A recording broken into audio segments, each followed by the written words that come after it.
오늘 우리에게 주신 하나님의 말씀, 우리가 함께 나눌 말씀은 누가복음 114강으로 23장 26절에서 32절까지의 말씀입니다. 누가복음 23장 26절에서 32절 말씀 제가 봉독해 드리도록 하겠습니다. 그들이 예수를 끌고 갈 때 시몬이라는 구레네 사람이 시골에서 오는 것을 붙들어 그에게 십자가를 지워 예수를 따르게 하더라. 또 백성과 및 그를 위하여 가슴을 치며 슬피 우는 여자의 큰 무리가 따라오는지라. 예수께서 돌이켜 그들을 향하여 이르시되 예루살렘의 딸들아 나를 위하여 울지 말고 너희와 너희 자녀를 위하여 울라. 보라, 날이 이르면 사람이 말하기를 잉태하지 못하는 이와 해산하지 못한 배와 먹이지 못한 젖이 복이 있다 하리라. 그때 사람이 산들에 대하여 우리 위에 무너지라 하며 작은 산들을 대하여 우리를 덮으라 하리라. 푸른 나무에도 이같이 하거든 마른 나무에 어떻게 드리워 하시니라. 또 다른 두 행악자도 사형을 받게 되어 예수와 함께 끌려가니라. 아멘. 오늘 본문 말씀을 형장으로 가시는 예수님이란 제목으로 함께 말씀을 나누도록 하겠습니다. 오늘 본문 말씀은 저희들이 한 단락으로 전체를 함께 보도록 하겠습니다. 오늘 본문 말씀을 저희들이 묵상할 때 다음과 같은 내용을 한번 찾아보는 시간을 가졌으면 합니다.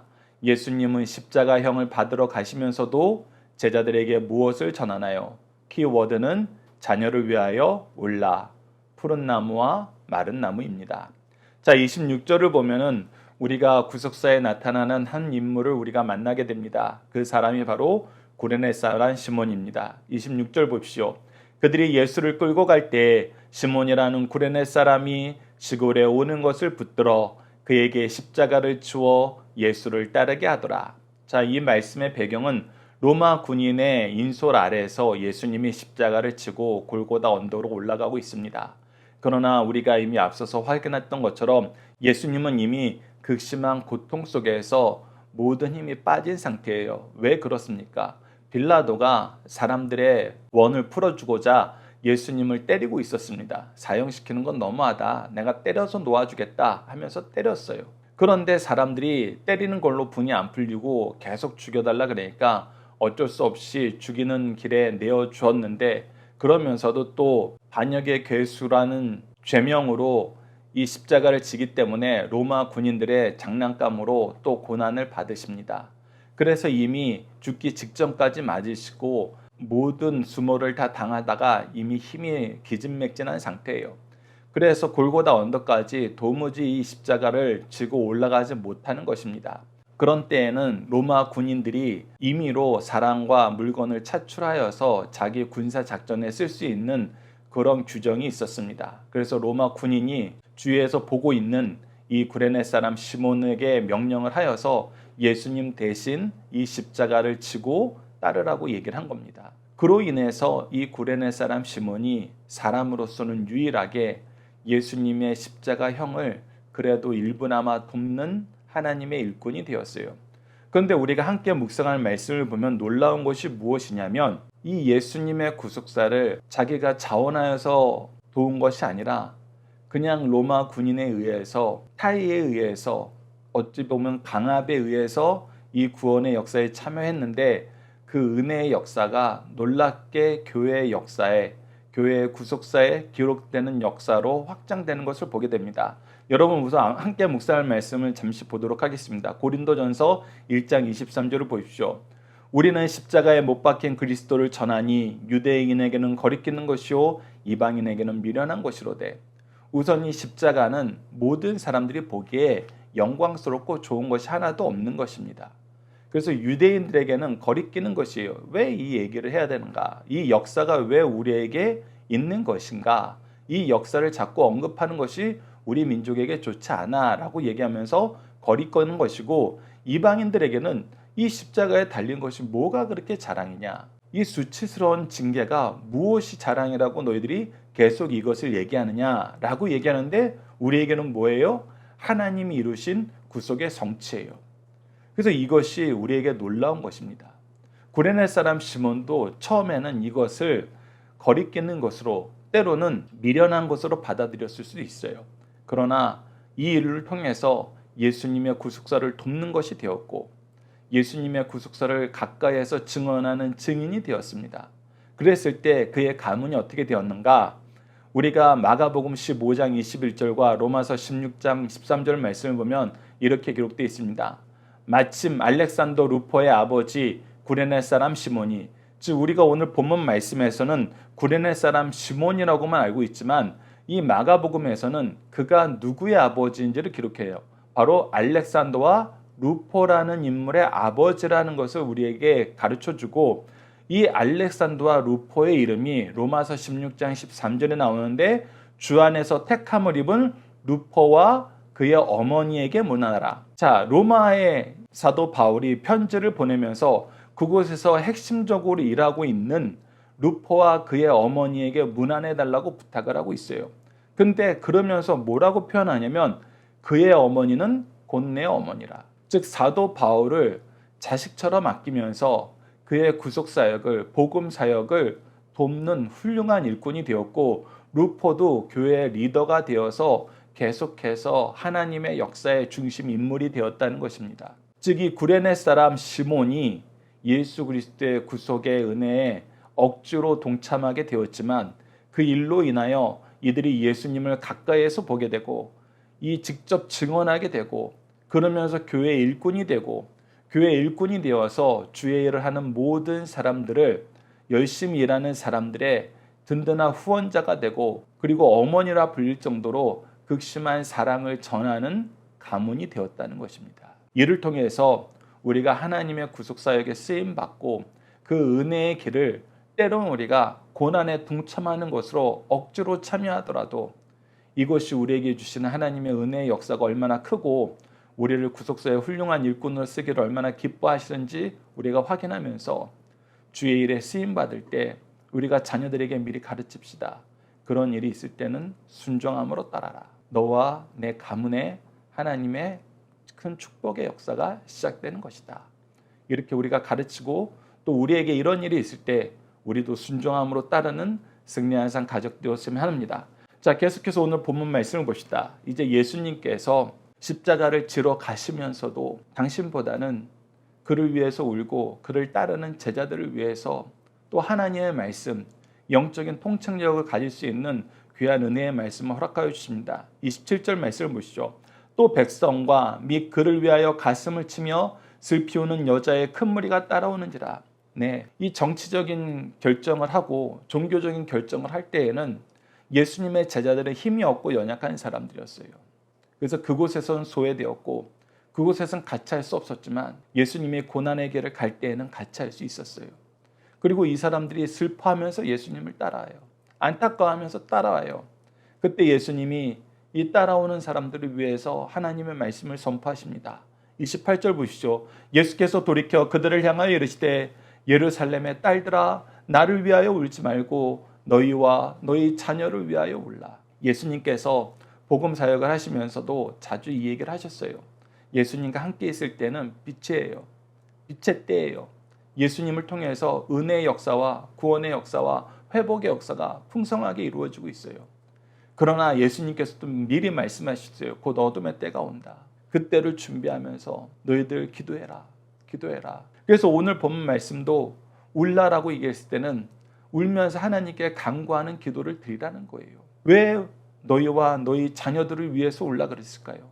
앞으로 교회를 향한 핍박이 굉장히 강하고 악이 더욱 강성한 역사가 일어날 것입니다. 그러면서 동시에 이 민족 안에서 예수님을 따르는 사람도 있지만 따르지 않는 사람도 있어요.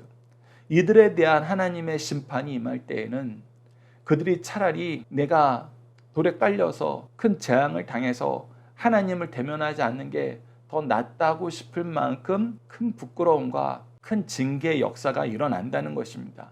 그래서 이렇게 말씀하십니다. 29절 보시죠. 보라, 날이 이르면 사람이 말하기를 잉태하지 못하는 이와 해산하지 못한 배와 먹이지 못한 젖이 복이 있다리라. 예수님께서 말세에 대해서 얘기하실 때 이 내용을 자주 얘기하세요. 돌아보지 말라는 거예요. 이스라엘에 남아있지 말라는 거예요. 환난의 때가 왔을 때 너희 연약한 사람들, 은혜가 아니면 살 수 없는 사람들은 더 큰 고난을 받게 되고, 이것을 영적인 비유로 얘기하더라도 우리가 연약한 사람을 돌보고 있을 때, 어려운 사람들을 책임지고 있을 때 이 환난의 때가 오면은 우리가 더욱더 크게 쓰러질 수밖에 없고 흔들릴 수밖에 없다는 것입니다. 그래서 그때를 대비하여 너희와 너희 자녀들을 위해서 간구하며 기도해라. 은혜를 구해라. 이 말씀을 하십니다. 그리고 그때 사람들이 어떻게 하느냐? 산들에 대하여 우리의 무너지라 하며 작은 산들에 대하여 우리를 덮으라 하는지라. 네, 이 얘기는 무엇이냐면 차라리 산에 내가 둘러싸이고 이 바위 위에 둘러싸여서 하나님의 어미하신 말씀을 듣지 못하는 상태가 되는 게 오히려 나에게 내가 감당할 수 있는 상황이다라는 거예요. 하나님의 심판의 역사가 임할 때 그 앞에 내가 무릎 꿇는 것이 얼마나 무섭고 두려운 일인지를 비유적으로 얘기해 주는 겁니다. 그래서 31절에 이렇게 얘기합니다. 푸른 나무에도 이같이 하거든 마른 나무에는 어떻게 되려 하시니라. 이 말씀 우리가 세번역 말씀을 보면 좀 더 잘 이해가 됩니다. 여러분 함께 묵상할 말씀에 기록해 나왔습니다. 제가 읽어드리겠습니다. 나무가 푸른 계절에도 사람이 이렇게 하거든 하물며 나무가 마른 계절에야 무슨 일이 벌어지겠느냐. 자, 보십시오. 예수님은 푸른 나무예요. 우리를 위해서 그늘을 주시고 열매를 주시고 은혜의 역사를 베풀어 주시는 분입니다. 이분이 가까이 있을 때에도 사람들이 어떻게 했어요? 예수님을 지금 죽이는 데까지 갔어요. 예수님은 원래 하나님 뜻대로 죽지만 너희들이 이 죽이는 일에 힘써 동참하는 것은 하나님께서 반드시 징계하는 거라고 가룟 유다를 대표로 예수님께서 친히 경고하신 말이에요. 근데 이런 일이 있었어요. 그런데 예수님이 떠나고 나면은 얼마나 더 흉악한 자들이 더 흉악한 짓을 하겠어요. 그들의 죄악은 더 커진다는 것입니다. 그래서 우리가 신약 성경 전체를 보면은 어떤 모습으로 이 흉악한 자들의 흉악한 행동이 드러납니까? 교회를 외적으로 공격하는 건 더 커지는 거 우리가 이미 알고 있어요. 역사적으로도 로마 초기에 기독교가 공인되기 전에 얼마나 큰 박해가 있었습니까? 그리고 내적으로는 항상 무엇이 있음을 우리에게 주의시켜요. 신약 성경 전반적으로 우리가 복음서 이후에 모든 서신서를 통해서 역사서를 통해서 보게 되는 건 뭐예요? 적그리스도. 내적으로도 엉뚱한 놈들이 나타나서 할 수만 있으면 우리를 미혹하고 넘어뜨리고 예수 그리스도의 복음에서 멀어지게 한다는 거 아닙니까? 그런 일이 비일비재해지니 너희들 더 조심하라는 거예요.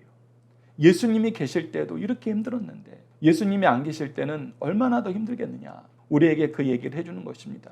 그러면서 계시록 6장 16절에서 17절에도 이렇게 얘기합니다. 산들과 바위에게 말하되 우리 위에 떨어져 보좌에 앉으신 이의 얼굴에서와 그 어린 양의 진노에서 우리를 가리라. 그분의 임자가 나타나고 그분의 심판 때가 오면은 차라리 내가 산에 파묻혀 죽는 것이 그분의 얼굴을 대면하는 것보다 더 낫겠다 싶은 그런 징계의 때가 온다는 것입니다. 그들의 진노의 큰 날이 이뤘으니 누가 능히 서리요. 그래서 이 징계 때 우리 자녀들이 하나님의 은혜를 통해서 하나님의 오심을 통해서 아멘 주 예수여 어서 오시옵소서 라는 이 신앙을 간직하는 상태가 되어야 되는데 갈수록 그게 힘들어진다는 것입니다. 갈수록 어려워진다는 거예요. 그래서 너희들이 나를 위해서가 아니라 너희와 너희 자녀들을 위해서 너희 후손들을 위해서 기도해라. 결국 무엇을 위해서 기도하라는 거예요? 믿음에서 떨어지지 않기를 기도해라. 환난 날에 하나님께 은혜를 간구하며 하나님의 보호하심 속에서 있을 수 있도록 기도해라. 기도하지 않으면 너희들 유혹에 넘어가고 유혹에 넘어가면 심판 때에 큰 징계만 남을 뿐이다. 이 얘기를 하시고 예수님은 다시금 십자가의 길을 가십니다. 그리고 우리가 잘 알고 있다시피 그 십자가의 길에는 두 명의 강도가 같이 그 십자가에 매달리는 역사가 일어났죠. 32절입니다. 또 다른 두 행악자도 사형을 받게 되어 예수와 함께 끌려가니라. 이 두 강도의 이야기는 우리가 너무나 잘 알고 있는 것처럼 예수님이 십자가상에서 마지막 사역을 할 때에도 이 천국 복음을 전하시고 천국 백성이 되는 은혜의 역사를 베푸시는 귀한 역사로 연결되는 거 우리가 보게 됩니다. 이 내용도 우리가 앞으로 하나씩 묵상하도록 하겠습니다. 자, 함께 묵상할 말씀 이미 다 확인했으니까 중심 사상으로 넘어가도록 하겠습니다. 자, 첫 번째입니다. 로마 군인들은 사형이 확정된 예수님을 내란죄로 사형수로 대우하였어요. 빌라도가 부당한 유대인들의 요구를 받아들여 예수를 사형에 처하라고 허락했습니다. 형을 지팡하는 로마 군인들에게는 예수는 그저 한 명의 사형수일 뿐이었어요. 로마 군인들은 전례대로 왕이 되려다가 실패한 사형수에게 가혹한 장난인 왕의 즉위식을 행하였고, 이로 인하여 주님께서는 갖은 모욕과 구타, 멸시와 천대를 받으셨습니다. 선민들이 메시아에게 악을 행하였는데 어찌 이방 군인들이 그냥 지나갈 수 있겠습니까? 오늘 주를 위하여 당하는 모든 고난과 수모를 감사함으로 기쁘게 받는 성도들이 될 것을 우리에게도 보여주시고 가르쳐 주시는 말씀입니다. 두 번째, 주의 일을 시작할 때 동기를 따지지 말고 충성하자, 반드시 승리한다는 것입니다.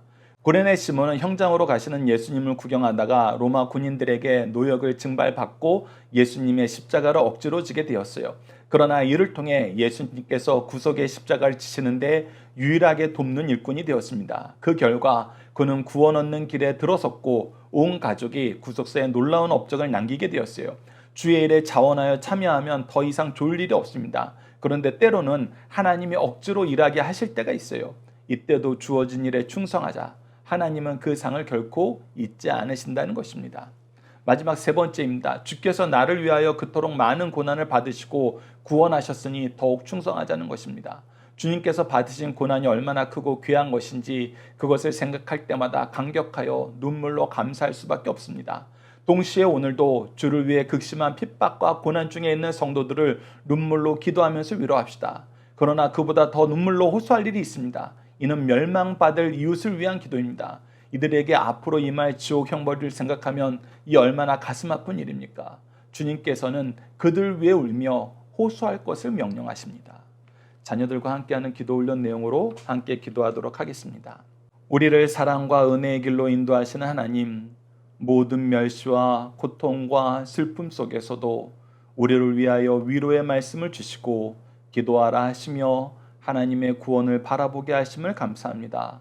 때로는 너무 아파서 너무 억울해서 분을 이기지 못하여 죄와 짝하여서라도 죄를 이용해서라도 공격하고 싶은 대상이 있음을 고백합니다. 이러한 길이 죄를 더할 뿐임을 가르쳐 주셨는데도 벗어나지 못함을 용서해 주셔서 힘들고 지칠 때일수록 예수 그리스도를 통해 주신 방법을 따라 말씀을 통해 지혜를 얻게 하시고 기도를 통해 능력을 얻게 하시고 성령의 지도하심과 감독하심 속에서 의의 길로 나아가 승리하는 삶을 살도록 승리하는 인생이 되도록 도와주셔서 예수님 이름으로 기도드립니다. 아멘.